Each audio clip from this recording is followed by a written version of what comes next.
Hi everyone, it's Jenny K. Jaw here, and I'm going to start this off by saying usually the content that you see on my page is directly related to my music. I'm a musician, or my writing that is related to my music. And this is going to be no exception. However, the big difference is that what I'm about to read is a short story that I wrote when I was in 6th grade. It's called Greek Birthday for Now. I used to do this with my short stories when I was in middle school. I used to think that, in case I come up with a better title down the line, I want to leave the caveat that it can get better. Because Greek Birthday, it's a great title. I don't know if it screams Pulitzer to me just yet.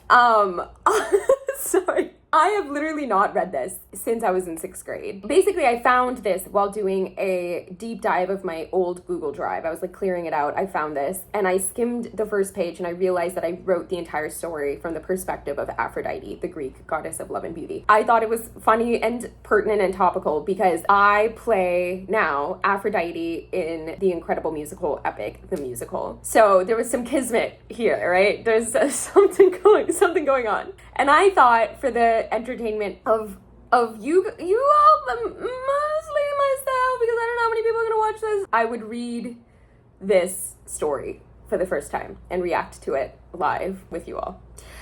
No one asked for this. Literally nobody asked for this. I barely asked for this, but we're gonna dive right into Greek Birthday, but for now, by 6th grade Jenny. Prepare yourself for really summarized what is a very bad ripoff of the Percy Jackson series, which I read a lot in 6th grade to absolutely nobody's surprise. Okay, we're diving right in. Happiness was buzzing all around inside me. Happiness was buzzing. I don't think I'd ever felt this way before. I mean, I've always been a pretty positive person, well, at least somewhat. But this feeling of turning a year older, even though I was supposed to be old enough to be past all this giddy birthday feeling excitement, girl, let's cool it with the parentheticals, always seemed to cheer me up. Right now, it had put me in a downright cheerful mood. I reapplied for the 7th time my lipstick, relatable, but not for the reason that I think she thinks it is, because I just don't know how to put on lipstick. And then frowned as I realized the dark red didn't match my deep purple knee-high gladiator sandals. Dark red, deep purple. You're just now realizing. No, it's fine. In fact, come to think of it, the purple didn't suit the rouge color of my toga at all. You didn't realize this when you paired your rouge toga with your dark red lipstick? Sorry. This just wouldn't do. I rifled through my shoe closet yet again and pulled out some new mahogany leather ones that better fit my toga. Yes. Discarding my old sandals, I struggled to smush my foot into the slim cut of my new ones. Okay, Cinderella. After several minutes of grunting and groaning, I'd managed to stuff my foot in there so half of it jutted out and the other squashed against the side. We're getting some really in-depth graphic detail on this foot situation. I exhaled, frustrated, relatable. Taking a seat in my dresser chair, I noticed that my hair had completely come undone as I had flailed around like a wood nymph, fitting with the mahogany leather sandals. I blew a strand of blondish hair out of my face and immediately started to re-curl my sloppy braids. Curled braids, apparently, if you didn't know, are all the rage. Why was I going through so much effort, you ask? Well, I guess I might be asking myself that at this point too, but that would be going against everything I stood for. Oh, and there's another teensy-weensy little detail. I'm Aphrodite, Greek goddess of love, beauty, makeup, the works. And right now, this second, the rest of the Olympian gods are supposed to be throwing me the perfect Sweet 16 party for the 740th time. I'm gonna give it to you, that's kind of funny. You see, I'm actually infinity years old.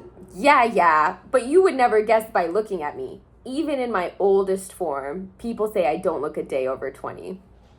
Or something like that. I've lost count. Since nobody feels perky about celebrating their 5 billionth birthday, we Olympian gods have a pact. We have the power to shapeshift to any form we want, and on our birthdays, we choose an age and shapeshift into a human of that age. Okay, exposition. Go off. Most other gods choose different birthdays every year, like a 7th one year and a 67th the next. But I had found out a long time ago that 16th birthdays were the best. So I had stuck to it for every birthday since as long as I can remember. I think I've had them from like 1270 all the way to the present day, 2010. This girl is the queen of exposition. She said, you will know the current year. Long story short, I've had a lot of 16th birthdays.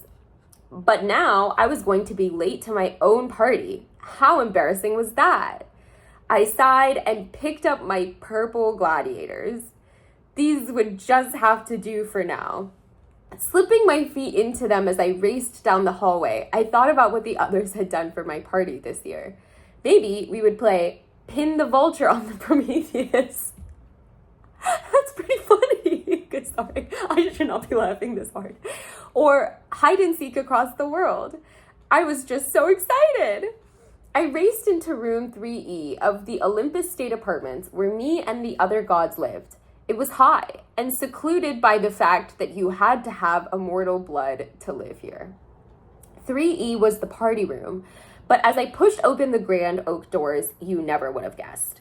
A couple of black balloons jounced against the ceiling, to match the black, tattered tablecloths set along the ailing tables. The room was sparsely furnished, with 2 or 3 tables holding stale nectar and ambrosia, and a falling apart chair facing a stool with a flat cake perched precariously on top. One single candle stood crooked in the middle of that chunky frosting, sputtering a tiny flame. A fading banner that I guess used to say Happy 16th Aphrodite was hung up near the door, only some of the letters had come off, so it said, A1 ha hod. Actually, sorry, I should not be laughing. The rest of the Olympians didn't look any better. Zeus hadn't shaved in weeks, and his toga seemed like he had dug it out of a mortal's closet. Artemis, who was usually the life of the party, after me, of course, lazily stifled a yawn. Even Dionysus, the god of entertainment and splendid shindigs, was snoring lightly from the back of the room. I would like to think that Dionysus would love to be described as the god of splendid shindigs. I love that. Also, the hyphen between shin and dig, like I'm digging her shin. We're not going to get into the grammar of it. In fact, the only immortal who actually looked decent was Hera, real, with her nose turned up and her arms crossed against her chest. Well, then again, she always managed to look stuck up. She noticed me staring and sneered. Did Helios turn the light off in your room? Purple does not go with your toga. Speak on it, Hera. Leave it to Hera to make a snarky comment on your birthday. I know I was supposed to be grateful for a party, be a role model, be polite, blah, blah, blah, blah, but this was pathetic. And when I didn't get what I wanted, I got mad. Whatever tense you want, queen, whatever tense you want. This, I screamed, this is what you come up with? It looks like Hades decorated the place. I spotted Hades across the room looking hurt, but I continued anyway. I've waited an entire year for this day. I've been wondering for an entire month what this party would be like. Last year's party was a flop too. I told myself that it would be a 1-year thing and that next year it would be better. But you know what? It's actually 1,000 times worse. Deity, Hephaestus said, trying to console me. Oh my gosh, we're getting marital discord. Don't call me Deity, I yelled, furious. Listen, Deity, Ares coaxed, rubbing his temples. Yes, I replied, batting my eyelashes. Hephaestus grunted and crossed his arms. Wait, I like that so much. That's so funny. I'm sorry. I was a regular comedian, apparently. We didn't tell you this earlier because we were afraid it would upset you, but don't you think Ares' voice trailed off as if he were too afraid to finish the sentence? Don't I think what? He sighed. Don't you think this whole 16th birthday thing is getting kind of old? I mean, come on. You've had it, what, 740, I corrected him. 740 times? Silence rang in my ears. Nobody dared to speak a word to stir the awkward tension. It was like everything, was holding their breath. A balloon popped, a surprising sound in the formidable silence. Horrible or not, it still is your birthday, I told myself. There's no use getting mad over it now. You'd better just make the best of it. As much as I hated to admit it, my conscience was right. I'm obsessed. I'm going to start saying that. Okay, I'm going to scoot ahead because this is a long story. I'm going to scoot ahead to the gifts because there's a section of the story where people get her gifts. We're going to start with Demeter's gift to Aphrodite. Demeter's was next. When I picked it up, I breathed in the fragrance of flowers. The rest of the card was simple, with a little note on the inside. The whole card was decorated with pressed flowers. Core helped me with it. I mean, before she had to go, wow, we're really touching on all of the big myths here. She said this is an ambitious story with literally no plot. Demeter said, a little wobbly, everyone knew of the story of how her little daughter, Core, had to go down to Hades' realm at the beginning of winter and had changed her name to Persephone. Yesterday, Demeter had marked the first day of the chilly season. It's not winter anymore, guys. I don't know if you know, it's the chilly season. Expressing her anger and sadness by covering the entire world in a cold frost. Hades humphed from the back of the room. It's Persephone, he snapped. Demeter turned so red, autumn-colored leaves started to fall from around her. But Zeus stopped her from doing anything else. The pact, he warned her gently. Demeter stuck her tongue out at Hades, but stayed where she was. The pact. What? This is insane. I love this. Okay, we're scooting ahead to Ares' gift. She gets a gift from Ares. I picked up Ares. Oh, Airy Berry, I cooed lovingly. Great name. It's amazing. The front showed me and Ares picking flowers together. I had Demeter help me with the flowers, he admitted. I didn't know what he was talking about, but then I realized the flowers looked really lifelike. I reached into the card and pulled out a bouquet of roses. Oh my goodness, they're beautiful. I know, right, he said, obviously happy. Wait till you see the rest of the card. I set down the bouquet and picked up the card again, flipping it open to the inside. You are the hair beneath my wings, I read. I stared at the words in disbelief for a moment and then wrinkled my nose. Ew, now I'm armpit hair? No, I swear I didn't write that, Ares said, flustered. He whirled on his heels. Who wrote that H? All eyes turned to Hephaestus, who was idly twiddling his thumbs from the back of the room. What? It was Hermes. Hermes sprang up from his spot on the floor. No, I swear I didn't have anything to do with it. Whatever, I said. It's okay. No, Deity, it's not. Ares tapped Zeus on the shoulder, which woke him up from his half-sleep. Mind if I borrow a lightning bolt? Zeus gingerly handed him the weapon and went back to sleeping.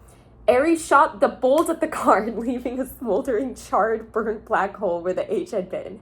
Geez, I said, startled. You could have just used an eraser. Ares ignored me and gave me a grin instead. You are the air beneath my wings, I repeated, reading the original sentence. Hera looked up from her nails and scowled. I think it's you are the wind beneath my wings. Ares blinked. Really? So far, my birthday wish hadn't been fulfilled yet. Okay, well, I think I'm going to leave it there for now because there's actually a lot more of the story. Shockingly, I don't think much else happens in the story, so you got the bulk of the plot. I don't know what that was. Thank you so much for watching. It is kind of sweet to see how passionate I was about writing from like such a young age about Greek mythology. No one is shocked. I think if that 6th grade version of me could see everything that we're doing today, she would be kind of emotional, just like I am right now. Oh my gosh. Just a reminder to honor your inner child and do the things that will make them happy. Okay, you can check out my real writing on my Substack. I have a ton of new stories coming along. I promise I've gotten a little bit better since 6th grade at writing. You can start reading the first chapter of my mythology-inspired concept project at the link in my bio. I love you guys so much, to the moon and back, and stay tuned for the next Greek mythology-inspired vlog on this channel. Love you guys.